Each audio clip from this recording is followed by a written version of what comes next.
नमस्कार। यूपीएससी की तैयारी करने वालों के लिए हमारे आज के खास सत्र में स्वागत है। आज तारीख है 10 मई 2025 और हम भाग 1 के जरूरी करंट अफेयर्स पर नजर डालेंगे। ऐसा हो सकता है कि कुछ टॉपिक्स पर हमने पहले भी बात की हूं, तो ये एक अच्छा रिवीजन भी हो जाएगा आपके लिए। हाँ बिल्कुल, रिवीजन तो हमेशा फायदेमंद रहता है। तो आज के मेन पॉइंट्स क्या हैं? कोयला गैसीकरण, यूएन वन मंच, सीसे से सोना बनाना। हाँ, और INS Arnala, Vikrant, thalassemia, Harop drones और Indo Pacific logistic network, G CCI के नए नियम और भारत चिली समझौता भी। जी, काफी कुछ है कवर करने को। तो चलिए शुरू करते हैं। पहला टॉपिक, कोयला गैसीकरण। कोयला मंत्रालय ने कोई समझौता किया है? हाँ, एक अहम समझौता हुआ है कोयला गैसीकरण वित्तीय प्रोत्साहन योजना के तहत। ये 8,500 करोड़ रुपए की योजना है। अच्छा, और ये गैसीकरण होता क्या है असल में? इसमें कोयले को सिनगैस में बदला जाता है, मतलब हाई टेम्परेचर पर ऑक्सीजन और भाप से रिएक्ट करा के। ये सिनगैस फिर ऊर्जा बनाने या केमिकल्स बनाने में काम आती है। तो लक्ष्य क्या है इसका?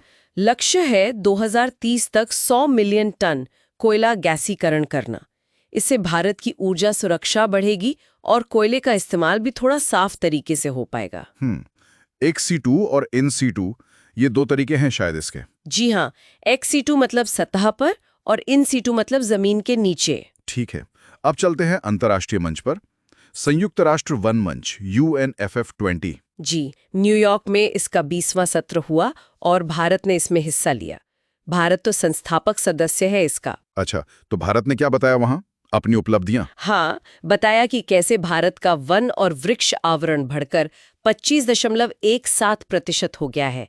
Aravalli green wall project, mangrove cover में बढ़त और वो एक पेड़ माँ के नाम अभियान का भी जिक्र किया। और वो बिग कैट्स वाला लाइंस? हाँ, अंतर्राष्ट्रीय बिग कैट अलायंस यानी IBCA में शामिल होने का न्योता भी दिया भारत ने। बढ़िया।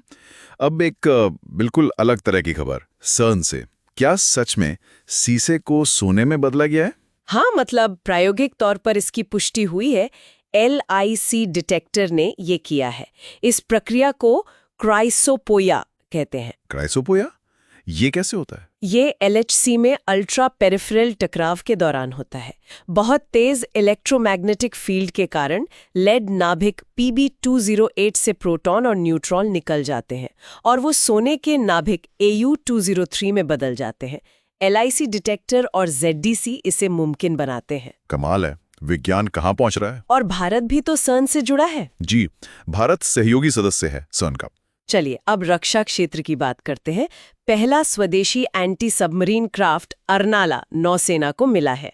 हाँ, ASSW-SWC यानी anti submarine warfare shallow water craft नाम है अर्नाला। इसे GRSE कोलकाता ने डिजाइन किया और LNT ने कट्टुपल्ली में बनाया है। ये PPP मॉडल का भी उदाहरण है। और इसमें स्वदेशी कितना है? 80% से ज्यादा। ये आत्मनिर्भर भारत के लिए एक बड़ा कदम है। ये 77 मीटर लंबा है और तटीय इलाकों में पनडुब्बी ढूंढने, बचाव कार्य और माइन बिछाने जैसे कामों के लिए बहुत महत्वपूर्ण है। और नौसेना की एक और बड़ी खबर, INS विक्रांत की तैनाती। हाँ, INS विक्रांत भारत का पहला स्वदेशी एयरक्राफ्ट कैरियर। इसे अरब सागर में तैनात किया गया है। ये तो बहुत बड़ी उपलब्धि थी भारत के लिए। बिल्कुल। इसे नौसेना के वॉरशिप डिजाइन ब्यूरो ने डिजाइन किया और कोचिन शिपयार्ड ने बनाया। इसमें भी 76% स्वदेशी सामान है। ये भारत को ब्लू वाटर नेवी बनाता है। दुनिया के चुनिंदा देश ही एयरक्राफ्ट कैरियर बना सकते हैं। कितना बड़ा है ये, और क्या ले जा सकता है? ये 262 मीटर लंबा है, करीब 30 एयरक्राफ्ट ले जा सकता है, जैसे MiG-29K, कमॉफ 31, MH-60R हेलीकॉप्टर्स, ALH और तेजस का नेवी संस्करण भी। और ये स्टोबार तकनीक इस्तेमाल करता है। स्टोबार मतलब शॉर्ट टेक ऑफ? हाँ, short take off but arrested recovery. ठीक है, अब स्वास्थ्य पर आते हैं। 8 मई विश्व थैलेसीमिया दिवस। ये क्या बीमारी है? थैलेसीमिया एक जेनेटिक ब्लड डिसऑर्डर है, मतलब आनुवांशिक। इसमें शरीर में हीमोग्लोबिन ठीक से नहीं बन पाता, जिससे गंभीर एनीमिया मतलब खून की कमी हो जाती है। लक्षण क्या होते हैं इसके? थकान, सांस फूलना, त्वचा का पीला पड़ना, ये सब। इलाज में लगातार खून चढ़ाना पड़ता है और शरीर से एक्स्ट्रा आयरन निकालने के लिए कीलेशन थेरेपी दी जाती है। क्या इसका कोई पक्का इलाज है? सिर्फ स्टेम सेल या बोन मैरो ट्रांसप्लांट ही है, लेकिन इसमें जोखिम बहुत होता है, इसलिए कम ही किया जाता है।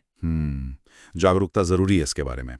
अच्छा, अब फिर से रक्षा प्रौद्योगिकी, हारूप ड्रोन्स, इनका इस्तेमाल हुआ है? खबरें तो यही हैं कि ऑपरेशन सिंदूर के तहत भारतीय सेना ने पाकिस्तान में एयर डिफेंस सिस्टम पर सटीक हमलों के लिए इन इजरायली हारूप ड्रोन्स का इस्तेमाल किया है। ये हारूप ड्रोन हैं क्या चीज? ये एक तरह के लॉइटरिंग म्यूनिशन है, मतलब कामिकाजे ड्रोन।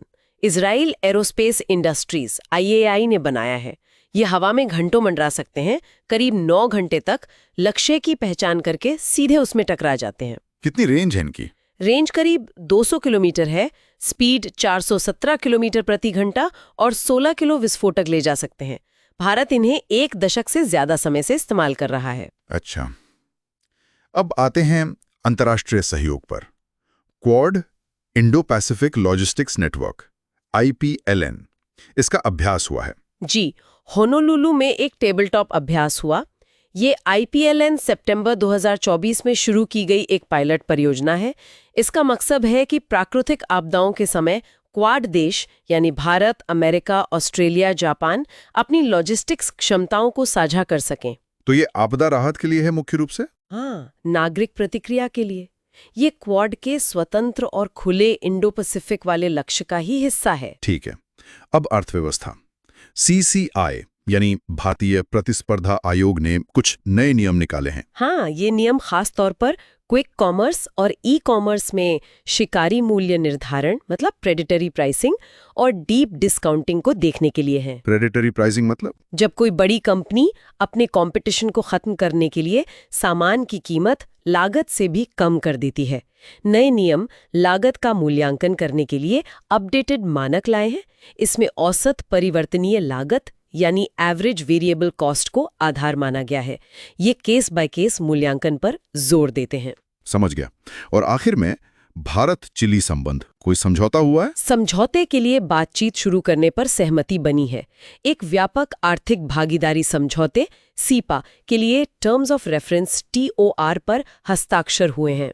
चिली दक्षिण अमेरिका में है। ये देश तांबे के लिए मशहूर है। हाँ, दुनिया का सबसे बड़ा तांबा उत्पादक और अर्जेंटीना और बोलीविया के साथ लिथियम ट्रायंगल का भी सदस्य है।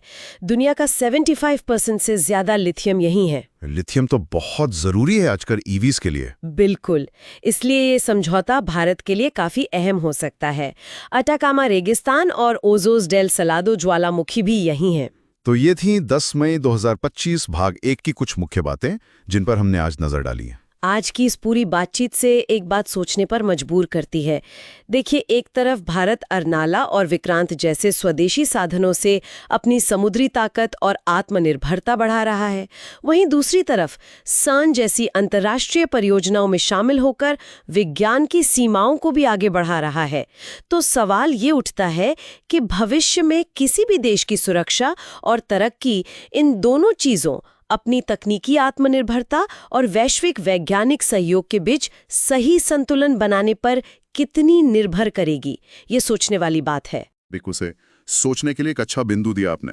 उम्मीद है ये चर्चा UPSC की तैयारी में मददगार होगी। ऐसे ही विश्लेषण के लिए हमें लाइक और सब्सक्राइब करना ना भूलें। अगले सत्र में फिर मुलाकात होगी। धन्यवाद।